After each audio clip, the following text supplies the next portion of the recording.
Dr. Sarah Chen stared at her computer screen, her eyes wide with disbelief. The signal was unlike anything she had ever seen before. It pulsed with a strange alien rhythm that sent shivers down her spine. After years of searching the stars for signs of extraterrestrial life, she had finally found something. But what exactly had she discovered? With trembling hands, she reached for her phone and dialed the number of her supervisor, Dr. James Anderson. The phone rang once, twice, 3 times before a groggy voice answered. "Hello," Dr. Anderson mumbled, clearly just woken from sleep. "James, it's Sarah. You need to come to the lab right now. I found something. Something big." Within an hour, the small observatory was buzzing with activity. Scientists from various departments huddled around Sarah's computer, their faces a mix of excitement and fear. The strange signal continued to pulse, a constant reminder of the unknown that lay beyond Earth's atmosphere. Dr. Anderson leaned in close, his brow furrowed in concentration. "Have you tried to decode it?" he asked, his voice barely above a whisper. Sarah nodded. "I've run it through every decryption program we have. Nothing works. It's like nothing we've ever seen before." As the sun began to rise, casting a warm glow over the observatory, a breakthrough finally came. Dr. Yuki Tanaka, a brilliant linguist who had been called in to assist, let out a gasp of surprise. I think I've got something," she said, her fingers flying across the keyboard. "It's not a language we know, but there are patterns. Repeating sequences that, oh my God." The room fell silent as Yuki's words trailed off. All eyes were on her as she slowly turned to face her colleagues. "It's a countdown," she said, her voice shaking. "And if I'm reading this correctly, it's telling us that they're coming. Aliens are on their way to Earth." The news spread like wildfire. Within hours, every major news network was broadcasting the story. Social media exploded with theories, fears, and excitement. The world as everyone knew it had changed forever. In Washington, D.C., President Olivia Martinez sat in the Oval Office, surrounded by her top advisors. The atmosphere was tense as they discussed the implications of this discovery. "What are our options?" the president asked, her voice steady despite the gravity of the situation. General Mike Hawkins, a decorated veteran with years of experience in military strategy, cleared his throat. "Madam President, I suggest we start mobilizing our forces immediately. We don't know if these aliens come in peace or—" His words were cut off by Dr. Emily Ross, the nation's top scientist.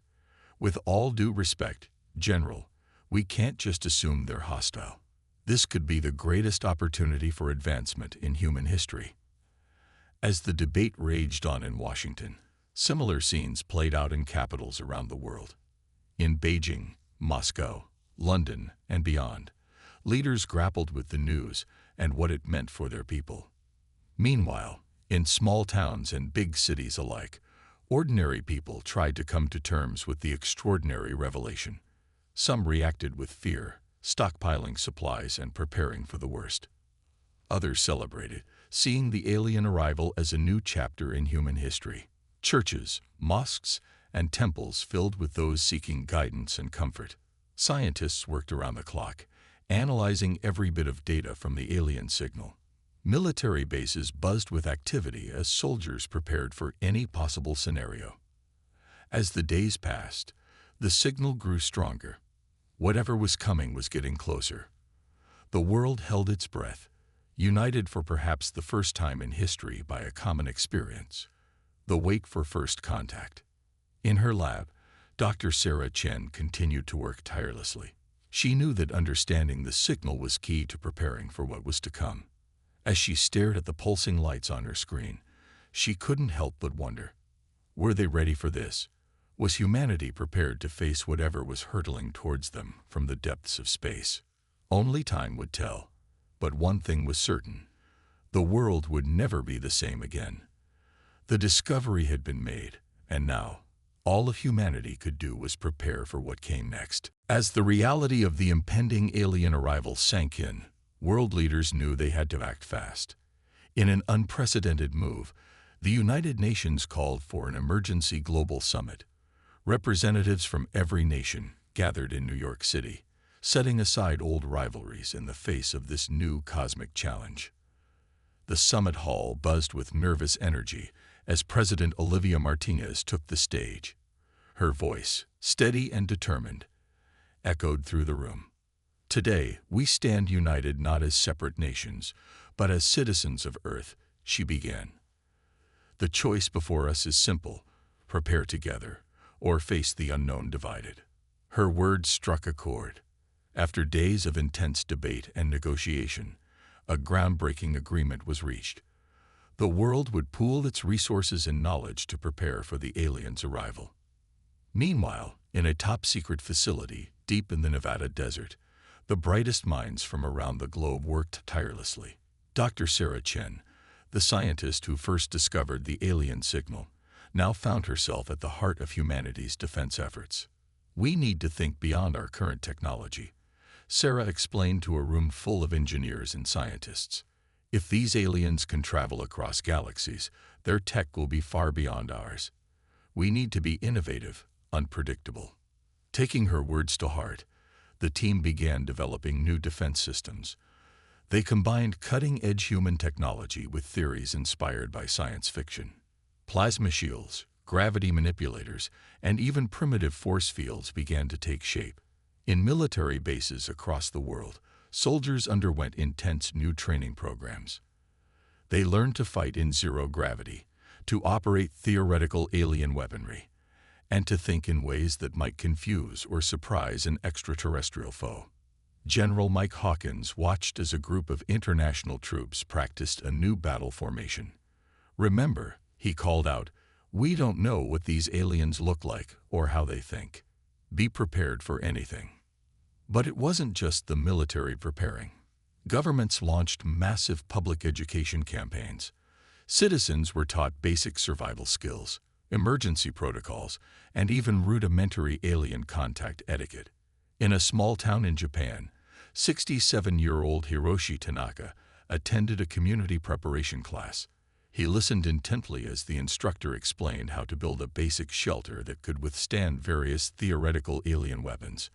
"I never thought I'd be learning this at my age." Hiroshi chuckled to his neighbor. "But I want to be ready to protect my grandchildren, no matter what comes from the stars." This scene was repeated in cities and villages around the world. Humanity, faced with the greatest challenge in its history, was coming together in ways never seen before. In orbit, the International Space Station was transformed into humanity's first line of defense. Astronauts worked around the clock to install new sensors and prototype weapons designed by the think tank on Earth. Commander Elena Volkov looked out at the vast expanse of space from the station's cupola. "It's strange," she said to her crewmate. "We've always looked to the stars with wonder. Now we watch them with wariness too." Back on Earth, not everyone was focused on defense. A team of linguists and communicators, led by Dr. Yuki Tanaka, worked on developing potential ways to talk with the aliens. "We can't assume they communicate like us," Yuki explained to her team. "They might use colors, smells, or even electromagnetic waves. We need to be ready for anything." As the days turned into weeks, a sense of nervous anticipation gripped the world. In every home, every office, every school, people couldn't help but look up at the sky, wondering when their new galactic neighbors would arrive.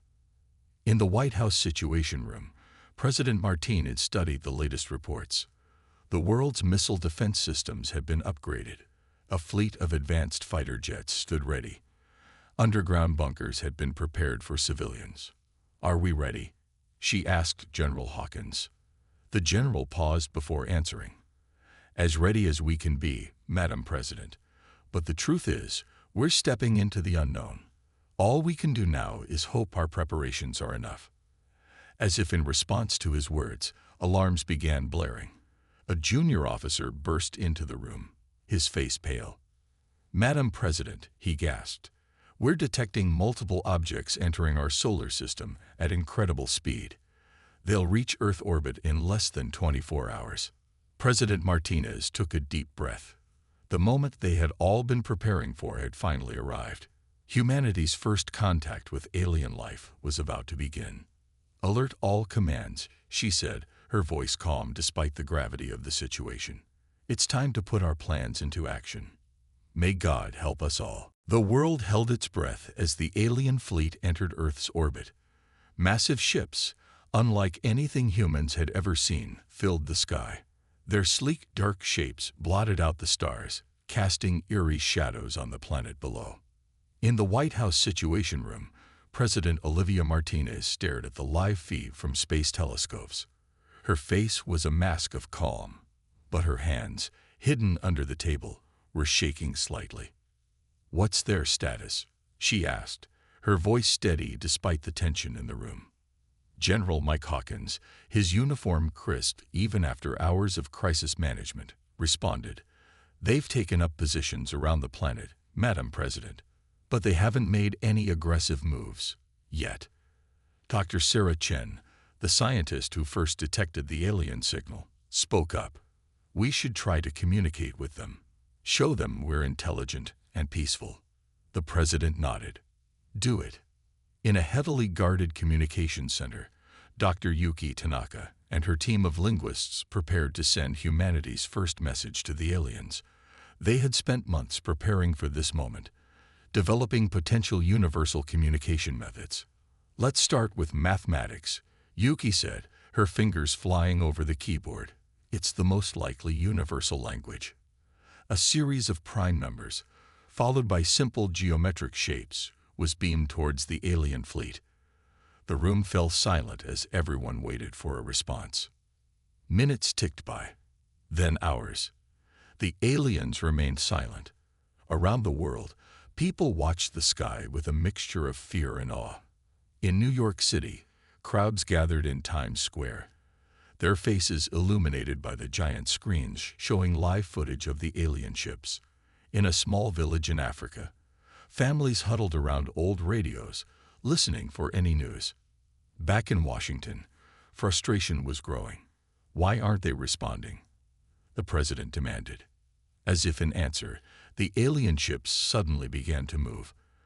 They spread out, forming a ring around the Earth. "What are they doing?" General Hawkins muttered, leaning closer to the screens. Before anyone could respond, every electronic device on Earth, from smartphones to military supercomputers, lit up with the same message. Strange, alien symbols flashed across screens worldwide. In the communications center, Yuki and her team worked frantically to decipher the message. After several tense minutes, Yuki looked up, her face pale. "We've translated it," she said, her voice barely above a whisper. "It says, 'Surrender your world or face extinction.'" The news spread like wildfire. Panic erupted in cities across the globe. In some places, riots broke out as people rushed to stockpile supplies or flee to rural areas. In the Situation Room, President Martinez's jaw tightened. "So much for peaceful first contact," she said grimly. "General, what are our options?" General Hawkins straightened up. "We can activate our defense systems, Madam President. Show these aliens we won't go down without a fight." Dr. Chen interjected. "But what if it's a misunderstanding? We should try to communicate again. Explain." She was cut off as alarms began blaring. On the screens, they watched in horror as a beam of energy shot from one of the alien ships, striking a military satellite. The satellite exploded in a brilliant flash. "They've made their intentions clear," the president said, her voice hard. "General, you have my authorization. Defend our planet." Around the world, humanity's hastily prepared defenses sprang into action. Advanced fighter jets took to the skies, their pilots nervous but determined. Missile silos opened, their weapons aimed at the alien threat. In orbit, the crew of the International Space Station watched with a mixture of fear and determination as Earth's military forces mobilized. Commander Elena Volkov's voice crackled over the radio. "We're in position to deploy the orbital defense grid," she reported. "Do it," came the response from Earth. As humanity prepared for its first interstellar war, A strange calm settled over the planet. In homes and bunkers, in military bases and civilian shelters, people steeled themselves for what was to come. In a small apartment in Tokyo, an old man named Hiroshi Tanaka held his granddaughter close. "Don't worry," he whispered, though his own heart was racing. "Humanity has faced challenges before. We'll face this one too." As the alien ships began to power up their weapons, humanity stood ready. The future was uncertain, but one thing was clear: Earth would not surrender without a fight. The sky lit up with brilliant flashes as the alien fleet launched its first full-scale attack. Beams of energy, more powerful than anything humanity had ever seen, rained down on Earth's major cities. In New York, the Statue of Liberty's torch exploded in a shower of green flame. In Tokyo, skyscrapers melted like candles under the intense heat. Panic spread across the globe as people realized the true scale of the threat they faced. But humanity was not defenseless. High above the Earth, Commander Elena Volkov's finger hovered over a button in the International Space Station. "Orbital defense grid activated," she reported, her voice steady despite the chaos unfolding below. A web of energy shot out from satellites positioned around the planet. The alien beams met this unexpected resistance, splitting and scattering harmlessly into space. In the White House Situation Room, a cheer went up. President Olivia Martinez allowed herself a small smile. "It worked," she breathed. "Now, let's show them what else we can do." Around the world, humanity's defenders sprang into action. Advanced fighter jets, their designs kept secret until this moment, streaked into the sky. They moved with impossible speed and agility, dodging alien fire and returning volleys of their own. In orbit, several alien ships exploded as Earth's hidden missile platforms revealed themselves, launching salvos of advanced weaponry. The aliens, caught off guard by the unexpected resistance, momentarily halted their attack. In that brief respite, General Mike Hawkins turned to Dr. Sarah Chen. "Now's our chance. Can you do it?" Sarah nodded, her face set with determination. She had been working on a daring plan, a way to turn the aliens' own technology against them. With trembling fingers, she initiated the program she and her team had developed. Across the battlefield, alien ships suddenly found their systems going haywire. Some lost power, drifting helplessly in space. Others fired on their own allies, adding to the chaos. But the aliens were quick to adapt. A new wave of ships descended, these seemingly immune to Sarah's hack. They resumed the attack with renewed ferocity. On the ground, the scene was one of both horror and heroism. In London, as alien troops began to land, civilians fought alongside soldiers, using everything from advanced weapons to improvised tools. In a small town in Brazil, Maria Souza, a school teacher, led a group of survivors to safety. She had attended the government's preparation classes and now put that knowledge to use, guiding people through the chaos with calm authority. Back in Washington, President Martinez received grim news. "Madam President," General Hawkins reported, "we've lost contact with our forces in Europe and Asia. The aliens are advancing faster than we anticipated." For a moment, despair threatened to overwhelm her. But then she remembered the words of Hiroshi Tanaka, the old man from Tokyo whose message of hope had gone viral in the days before the attack. Humanity has faced challenges before. We'll face this one too. Drawing strength from those words, she straightened her back. "We're not done yet," she declared. "What about Project Phoenix?" The room fell silent. Project Phoenix was their ace in the hole, a weapon so powerful and unpredictable that they had hesitated to use it. But now it seemed they had no choice. As the order was given, deep underground bunkers around the world hummed to life. Strange energies crackled through the air, making hair stand on end and compasses spin wildly. In space, the aliens noticed the change too late. A wave of energy unlike anything they had ever encountered swept through their fleet. Ships tumbled out of formation, their systems completely fried. For a moment, the entire world held its breath. Had it worked? Slowly, reports began to come in. Alien ships were falling from the sky, crashing into the oceans or burning up in the atmosphere. On the ground, the invading forces suddenly found themselves cut off from their command, their advanced weapons reduced to useless hunks of metal. A ragged cheer went up from humanity's defenders. They had won the first battle. But as the dust settled and the extent of the damage became clear, a sobering realization set in. This was only the beginning. The aliens would be back, and next time, they would be prepared for humanity's tricks. In the White House, President Martinez addressed her battered but unbroken nation. Today, we have shown the universe that humanity will not go quietly into the night. We will fight, we will survive, and we will win. As her words echoed around the world, people emerged from shelters, ready to rebuild and prepare for the next round. The war for Earth had only just begun. In the weeks following humanity's surprising victory, the world buzzed with frantic activity. Everyone knew the aliens would return, and this time, they would be ready for Earth's defenses. Dr. Sarah Chen hadn't slept in days. Her eyes were red-rimmed as she stared at the alien technology salvaged from crashed ships. "If we can understand this," she muttered, "we might have a chance." Suddenly, her eyes widened. "That's it," she exclaimed, startling her team. "It's not just technology, it's biology too. Their ships are partly alive." This discovery changed everything. Scientists worldwide began working on ways to communicate with the alien ships, to persuade them rather than destroy them. Meanwhile, in a secret facility deep under the Rocky Mountains, General Mike Hawkins oversaw the reverse engineering of alien weapons. "Faster," he urged the engineers. "We don't know how much time we have."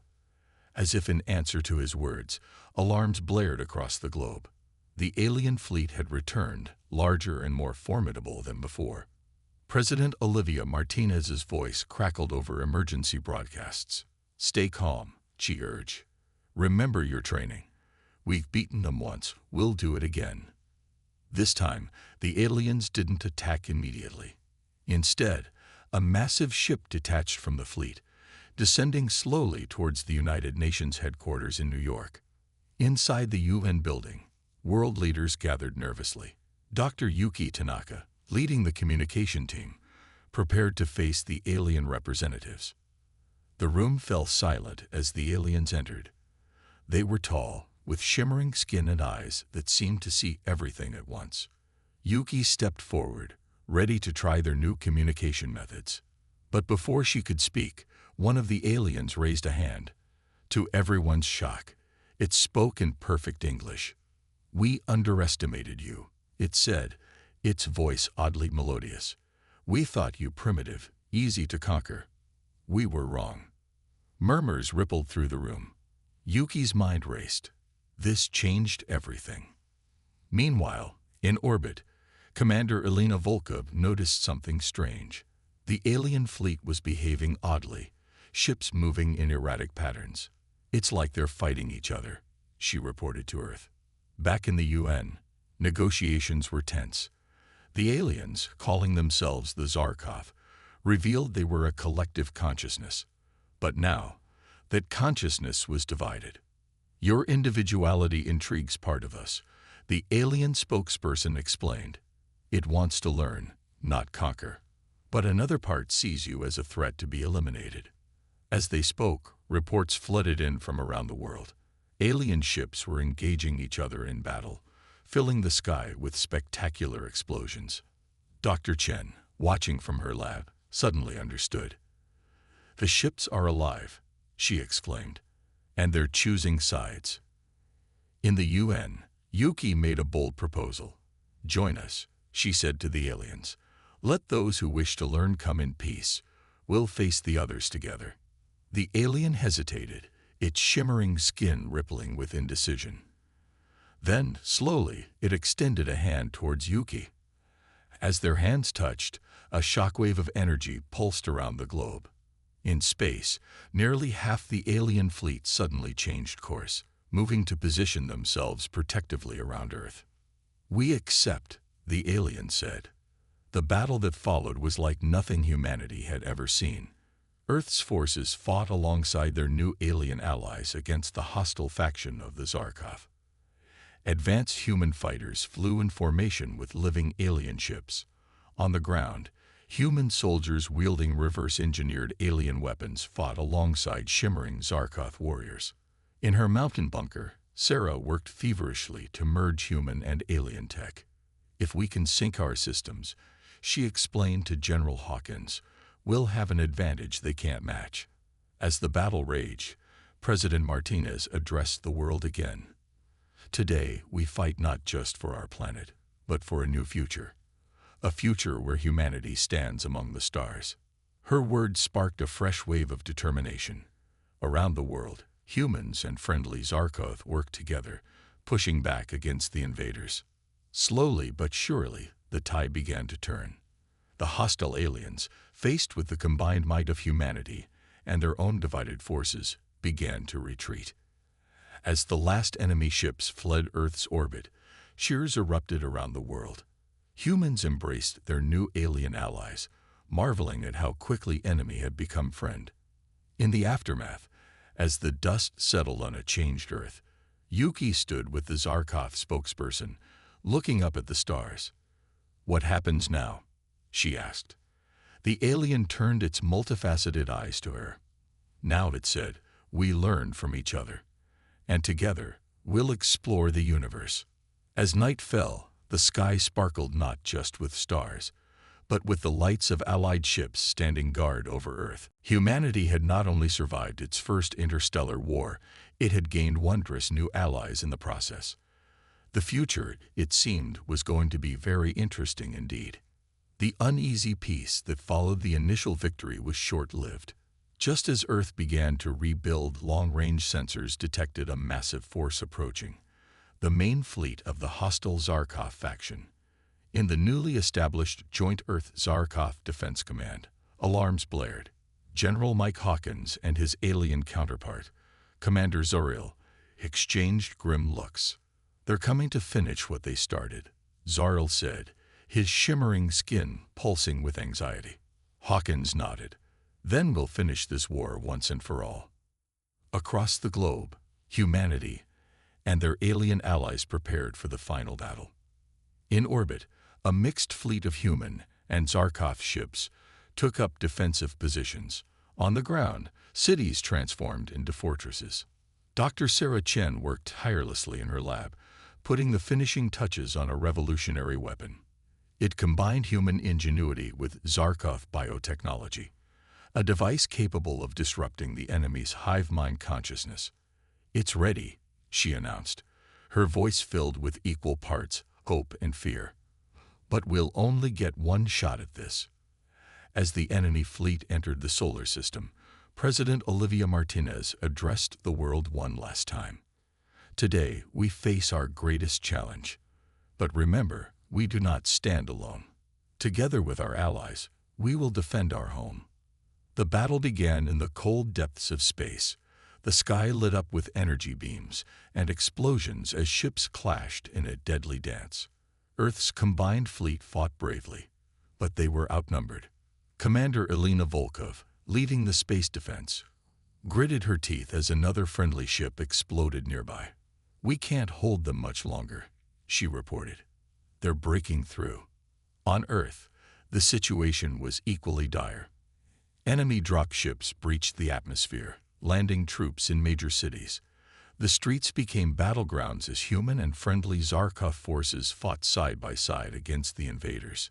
In New York, Maria Souza, once a schoolteacher, now led a resistance cell. She guided her team through the ruins of Manhattan, ambushing enemy patrols with a mix of guerrilla tactics and alien weaponry. "Remember what we're fighting for," she told her diverse group of humans and Zarkov.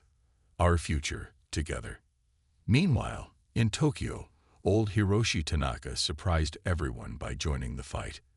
His knowledge of the city's ancient underground tunnels proved invaluable in outmaneuvering the enemy. "Age is just a number," he chuckled, leading a group of young soldiers to safety. "The will to protect our home. That's timeless." As the battle raged on, Dr. Chen's team prepared to deploy their secret weapon. But to work, it needed to be activated at the heart of the enemy fleet. "It's a suicide mission," General Hawkins said grimly. To everyone's surprise, Zarl stepped forward. "I'll do it," the alien commander said. "It's time we ended this conflict between our people." The plan was set in motion. As the main forces engaged the enemy in a massive distraction, a small, elite team led by Zaril slipped through the chaos towards the enemy flagship. The mission was fraught with danger. They fought their way through waves of hostile aliens, inching closer to their goal. But just as they reached the ship's core, they were surrounded. In that moment of desperation, Zaril made a decision. He grabbed the device from his human companion. "Go," he shouted. "I'll finish this." With heavy hearts, the team retreated, watching as Zaril fought his way deeper into the ship. On Earth and in space, the defenders watched in awe as the enemy flagship suddenly began to glow. A pulse of energy erupted from its core, spreading rapidly through the hostile fleet. Enemy ships began to power down, their crews thrown into confusion as their hive mind connection was severed. The tide of battle turned in an instant. "Push them back," Hawkins roared. "This is our chance." In a final, coordinated assault, the defenders of Earth struck. Cities were liberated one by one. In space, the enemy fleet, now in disarray, was no match for the united Earth-Zarkoth forces. As the last enemy ship fell, a deafening cheer rose from every corner of the globe. They had done it. Earth was safe. In the aftermath, as the dust settled on a battered but unbroken world, humans and Zarkoth alike mourned their losses and celebrated their victory. Zaril's sacrifice was honored by both species, a symbol of the bond forged in battle. President Martinez, standing amidst the ruins of the UN building, addressed the world once more. "Today marks a new chapter in our history. We have faced the stars and held our ground. Let this be a message to the universe. Earth stands ready, not for war, but for peace. And if challenged again, we will show that humanity and our allies are a force to be reckoned with." As rebuilding began, humans and Zarkoth looked to the future with hope. The stars, once a source of fear, now beckoned with the promise of adventure and discovery. Earth had taken its place among the galactic community, ready for whatever the universe might bring. 1 year had passed since the great battle that saved Earth. The planet was healing, its cities rising from the ashes, stronger and more advanced than ever before. Humans and friendly Zarkoth worked side by side, rebuilding a world that now belonged to the both species. In the newly constructed Global Unity Tower in New York, President Olivia Martinez prepared for the most important speech of her life. Today, Earth would send a message to the stars, a warning to any who might threaten their hard-won peace. As she stepped onto the balcony overlooking a sea of faces, human and alien alike, Martinez took a deep breath. The eyes of the world were upon her, and beyond that, the eyes of the universe. Citizens of Earth, honored Zarkoth allies, and all those watching from across the stars, she began, her voice carried by advanced technology to every corner of the globe and beamed into space. "We stand here today, not just as survivors, but as victors." In orbit, Commander Elena Volkov watched the speech from the bridge of the U.S. Hope, Earth's first faster-than-light capable ship. Built with a fusion of human and Zarkoth technology, it represented the future they had fought so hard to secure. Back on Earth, Dr. Sarah Chen listened from her new laboratory, where human and Zarkoth scientists worked together, pushing the boundaries of science. The breakthroughs they had made in the past year alone were staggering. In a small town in Japan, Hiroshi Tanaka sat with his grandchildren, both human and Zarkoth. The sight of the young ones playing together filled his heart with joy and hope for the future. President Martinez continued, her words resonating with the experiences of all who listened. "We faced an enemy that thought us weak, primitive, easy to conquer. They were wrong. In our darkest hour, we did not cower. We stood tall. We fought back." Around the world, people nodded in agreement, remembering the hardships they had overcome. "But our victory came at a great cost," the president said, her voice solemn. "We remember those who fell defending our home. Humans and Zarkoth alike, their sacrifice will never be forgotten." In a military base in Nevada, General Mike Hawkins stood at attention, honoring the memory of those lost, including his friend and comrade, Commander Zorro. Martinez's voice grew stronger. "Yet from the ashes of war, we have built something remarkable. A society that embraces diversity, that sees strength in our differences. We have proven that cooperation can overcome conflict, that understanding can defeat fear." In the UN chamber, Dr. Yuki Tanaka smiled, remembering the moment she first communicated with the Zarkov.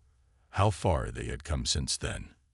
"And so we send this message to the stars," Martins declared, her voice ringing with determination. "To any who might be listening, to any who might think of Earth as an easy target. We are here, we are united, and we are ready." On screens around the world, images flashed of Earth's new defenses, a planetary shield, a fleet of advanced ships, weapons that could reshape reality itself. "We do not seek conflict," the president continued. "We extend a hand of friendship to peaceful civilizations. Our allies, the Zarkoth, stand as proof of what we can achieve together." In the audience, the Zarkoth ambassador nodded, its shimmering skin reflecting the light of a new dawn. "But make no mistake," Martinez's voice hardened. "If threatened, we will defend ourselves. We have faced the darkness between the stars and emerged stronger. We have looked into the face of extinction and said, 'Not today.'" Across the globe, cheers erupted. Humans and Zarkov alike felt a surge of pride and unity. "So hear us, galaxies far and wide. Earth is not a prize to be won. It is not a resource to be exploited. It is our home, and we will protect it. We are humanity. We are Earth, and we are ready for whatever the universe may bring." As her words echoed across space, carried by powerful transmitters, something unprecedented happened. The Zarkov ambassador stepped forward, joining President Martinez. In a gesture of ultimate unity, human and alien raised their hands together. "We are the defenders of Earth," they said in unison. "We are ready, and we are waiting." The crowd erupted in thunderous applause. In that moment, all beings on Earth, regardless of their origin, felt a profound sense of belonging and purpose. As the applause died down, Martinez looked to the sky, her eyes reflecting the stars above. "A new chapter begins," she said softly, "not just for Earth, but for the entire universe." And with those words, humanity took its place among the stars. No longer a primitive species to be conquered, but a force to be reckoned with, a civilization ready to explore, to learn, to grow, and, if necessary, to fight. The message was clear. Earth was waiting, ready for whatever the cosmos might bring.